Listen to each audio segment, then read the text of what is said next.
Who are the top 10 quarterbacks in the 2025 free agency cycle? We're going to answer that question today as we look at all of their data. Today's topic, top 10 free agent quarterbacks in the 2025 NFL draft class. We're going to be using 4 key metrics to evaluate the top 10 free agent quarterbacks. We're going to look at a basic quarterback score. This is going to take into account their touchdown to interception ratio, completion percentage, and their level of competition that they faced in the NFL. Then we're going to look at advanced quarterback score. This score takes into account their on target percentage, bad throw percentage, air yards, YAC, sacks per pressure, and other data relating to quarterback performance from advanced statistics. We're going to look at the red zone efficiency. So, how they performed in the red zone based on various statistics, a generalized score for that. And then we're going to look at their third down score, how they performed in third down situations based on various statistics. So, if you want to learn more about these statistics and how they were formulated, go to the link in the description to my Patreon page, where you can also see the full list of the third down data, the red zone data, the advanced quarterback data, and even the basic quarterback data, which is available to Patreon subscribers. So, with that said, let's get to the list. So, first off, number 10, we have Mason Rudolph. Mason Rudolph is the 10th best quarterback in this free agency cycle. As much as you want to love him or hate him, he is here. His basic quarterback score, so his basic score taken into account his general statistics, is 21 out of 100, which is not the best. But he does have an advanced quarterback score of 62 out of 100. His red zone score is 36 out of 100, and then his third down percentage is 68 out of 100. So he's kind of a mixed bag. But again, he's the 10th best quarterback in this particular free agency cycle. So most of them are going to be mixed bags. But he's here at number 10. Then, of course, we get to number 9 on this list, which is Justin Fields. That's right. Justin Fields is number 9 on this list. His basic grade is 20 out of 100. His advanced grade is 52. Red zone is 64. And third down is 66. So this is how he performs in third down situations. Now, one thing about Justin Fields that's always been interesting is that he's performed so well as a rusher. He's always been a plus rusher and a meh passer. So I don't necessarily think he's going to make the transition to wide receiver or running back or anything like that. I think he's still a quarterback, but he needs some team kind of needs to figure it out with him, because he has this athletic ability where he's able to make big plays with his feet. And again, he's one of the best rushing quarterbacks in the NFL and has been for a decent amount of time. He's right up there with Lamar Jackson. It's just Lamar Jackson has the passing efficiency to go with the rushing ability, and that's something that Justin Fields doesn't have. But maybe if the right team with the right coach and the right everything there, you could see something special out of Justin Fields. He's number 9 on this list because, again, his passing efficiency is so bad, it really drags down his score. But he legitimately is a threat to be the best one from this class just because of his rushing ability. Then we get to number 8 on this list, which is Daniel Jones. I know, right? Daniel Jones. Everybody hates Daniel Jones. Everybody says he's trash and all these other sort of things. But the fact of the matter is, Daniel Jones has some good data. He was 29 percentile in terms of his basic data. His advanced grade was 54 percentile. Red zone data was 41.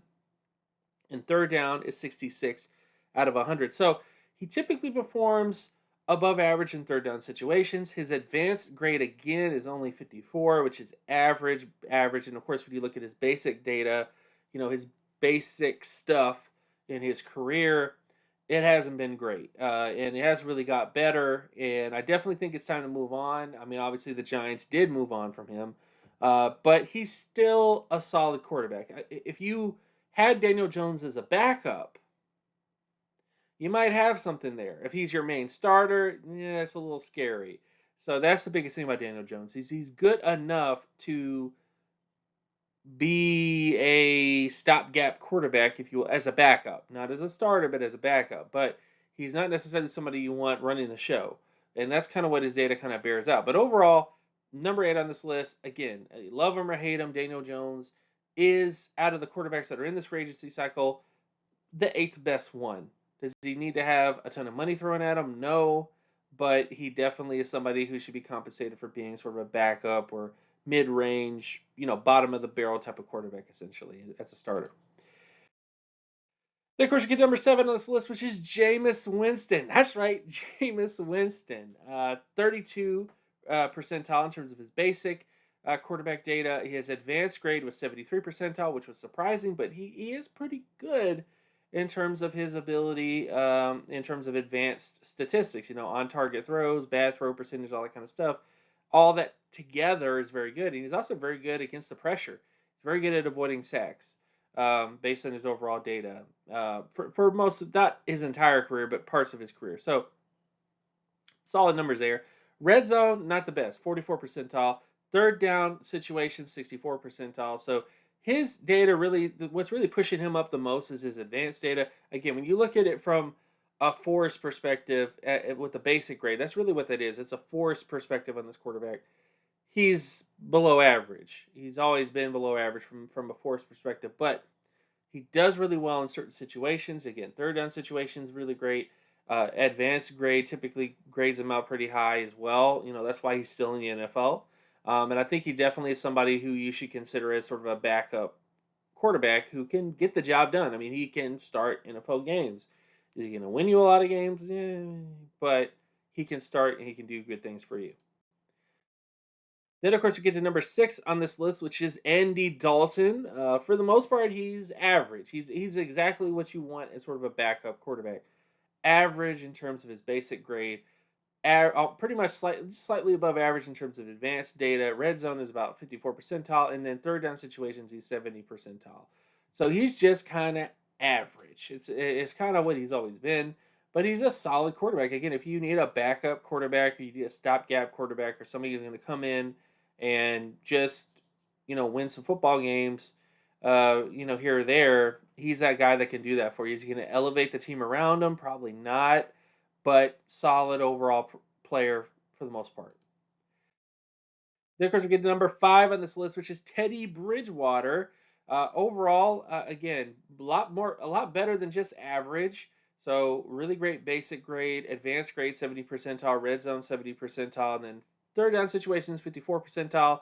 So for the most part, he's just above average in every single metric he could think of for a quarterback prospect, as a free agent. But he's always been the sort of always seen as a backup, never really getting opportunity. He has a couple opportunities to be a starter in his career, but hasn't really put it all together yet, and may never put it all together. But he's a solid option as a backup. As a backup, he really is. Most of the quarterbacks I'm talking about today are backups, with the exception of maybe Justin Fields, who has that sneaky ability. That the athletic ability is really what entices you about him as a starter. But the throwing ability is not even near any of the quarterbacks really on this list for the most part, in terms of passing efficiency. But Bridgewater, solid prospect, needs to be at number 5 because he's been above average for most of his career. Then we get to Mac Jones. Mac Jones, also a little bit of a potential player. Basic grade trash, 20 percentile. His advanced grade, 69 percentile. Red zone, 62, and then third down situations is 65. So most of his forest data has been atrocious, but when you actually take a look at him from a per snap basis with his advanced data, his red zone data, and his third down data, he does all that stuff above average. He's also a younger player, so there is that ability where he might be able to kind of put it all together and become a starter. But that's just kind of where he's at. So right now, he definitely, everybody views him as a backup, but he's that player that if he can turn it on at some point, he could become a starter somewhere, at least a serviceable starter for a team out there. So maybe an average to below average quarterback is kind of what you're looking at with him, but has been above average in most of the things that you're looking for in a quarterback here.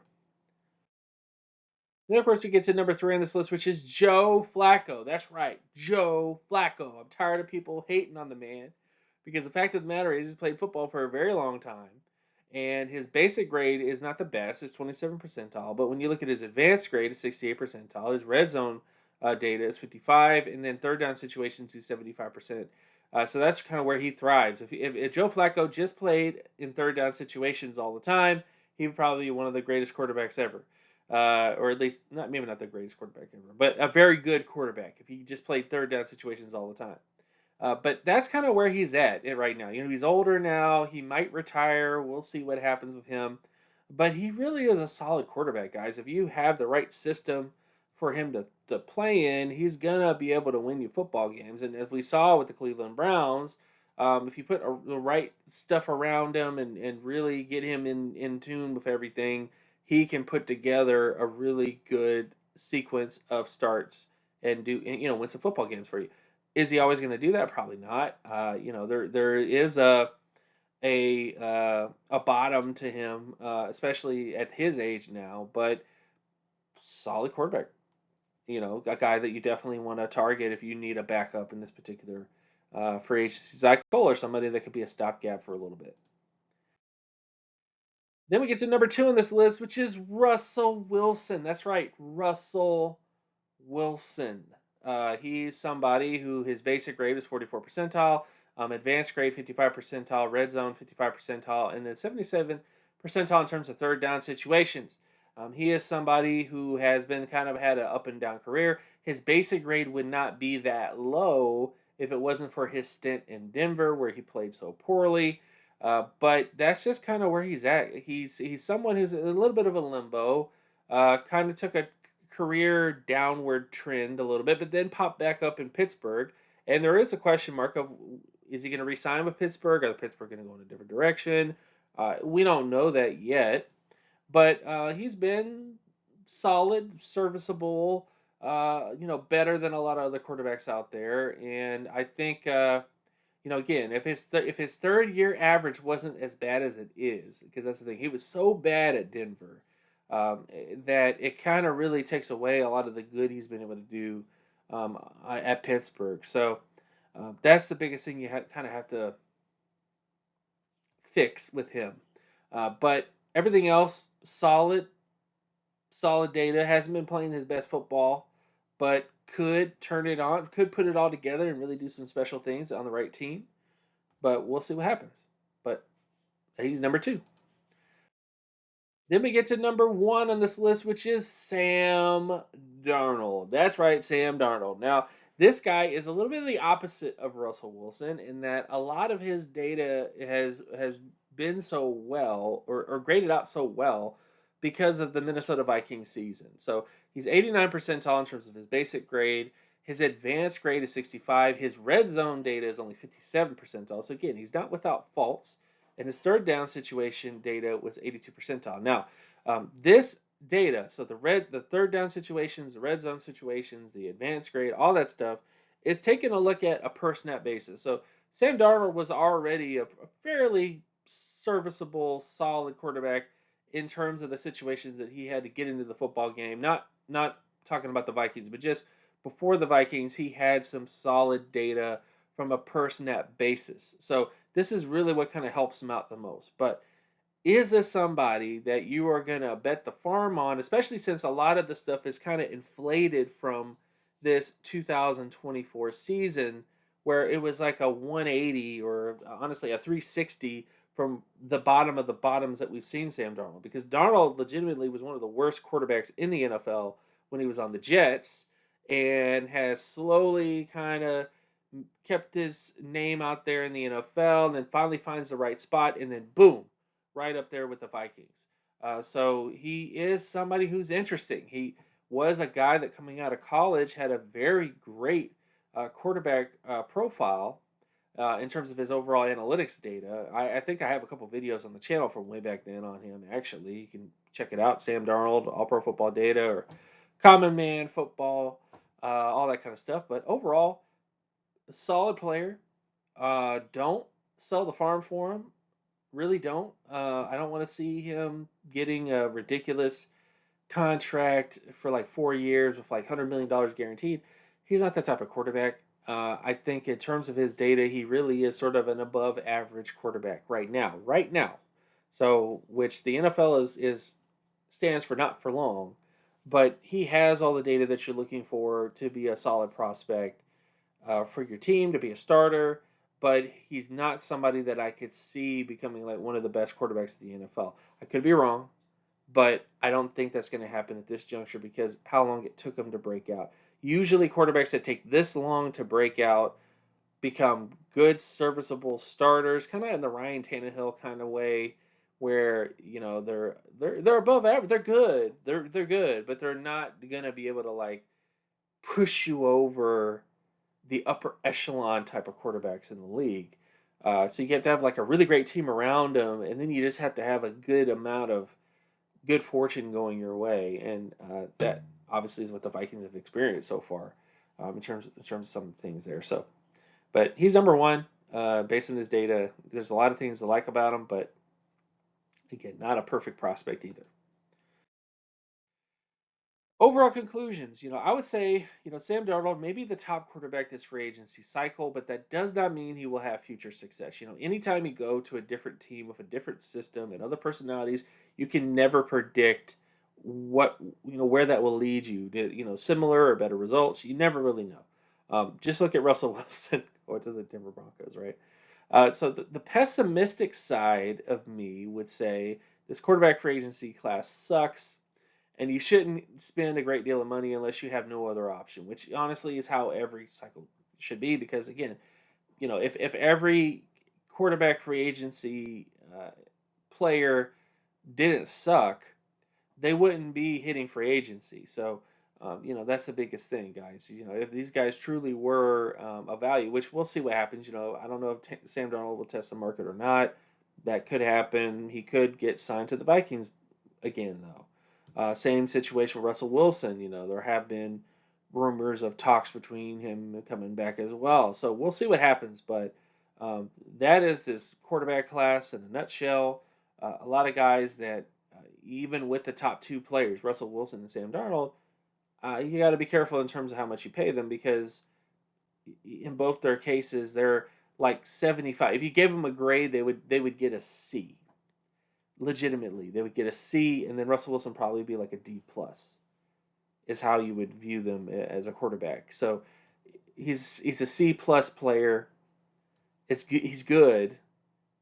Again, C is passing, but is it an A? Is it a B? Are you gonna be summa cum laude or anything with him? Probably not. So, but this is the video. Thank you guys so much for watching, and I'll see you guys in the next one. Peace.